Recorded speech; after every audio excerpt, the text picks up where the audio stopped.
വിഷുവിനെ സംബന്ധിക്കുന്ന ചില കഥകൾ പരിചയപ്പെട്ടാലോ? ഭൂമി ദേവിയുടെ പുത്രനായ നരകാസുരനുമായി ബന്ധപ്പെട്ട കഥകളാണ് പ്രധാനമായും വിഷുവിന് പിന്നിലുള്ളത്. ഭാഗവതം ദശമസ്കന്ധത്തെ ആധാരമാക്കിയുള്ള ഒരു കഥയിൽ പ്രാഗ് ജ്യോതിഷത്തിലെ ദാനവ രാജാവാണ് നരകാസുരൻ. ഇദ്ദേഹം വിവിധ രാജ്യങ്ങളിൽ നിന്നും 16,000 രാജകുമാരിമാരെ തട്ടിക്കൊണ്ടുവന്ന് ഔദകം എന്ന സ്ഥലത്ത് തടവിൽ പാർപ്പിച്ചു.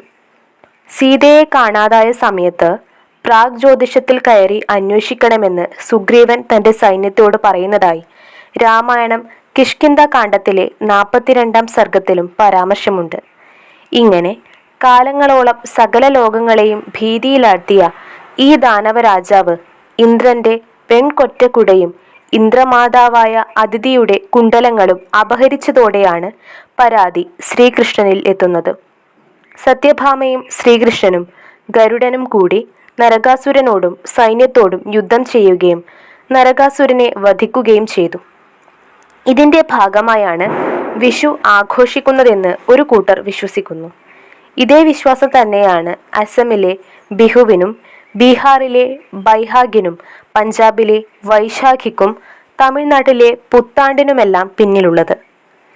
ഇനി ജ്യോതിശാസ്ത്രവുമായി ബന്ധപ്പെട്ട് പറയുമ്പോൾ ഏറ്റവും പ്രധാനപ്പെട്ട ഒരു ദിവസമാണ് വിഷു. വിഷുവം ആണ് വിഷുവായി മാറിയത്.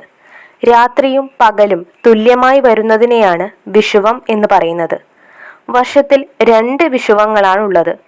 ഈ ദിവസം ഭൂമധ്യരേഖയിൽ സൂര്യകിരണങ്ങൾ ലംബമായി പതിക്കുന്നു. ഒരു വർഷത്തിൽ 2 പ്രാവശ്യമാണ് ഇതുണ്ടാകുന്നത്.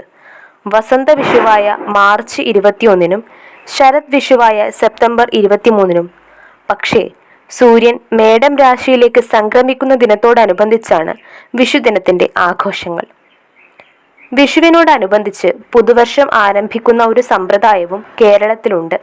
ഇത് കേരളത്തിൽ മാത്രമല്ലെന്നാണ് ജ്യോതിഷത്തിലെ രാശിചക്രം നൽകുന്ന സൂചന.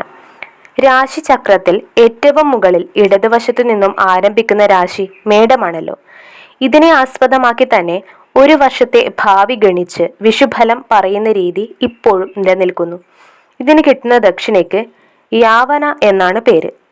കാർഷികോത്സവത്തിന്റെ ഭാഗമായതിനാൽ വിഷുക്കണി ഒരുക്കുന്നതിൽ ധാന്യങ്ങൾക്കും ഫലവർഗാദികൾക്കും നല്ല സ്ഥാനം ലഭിച്ചു പോരുന്നു.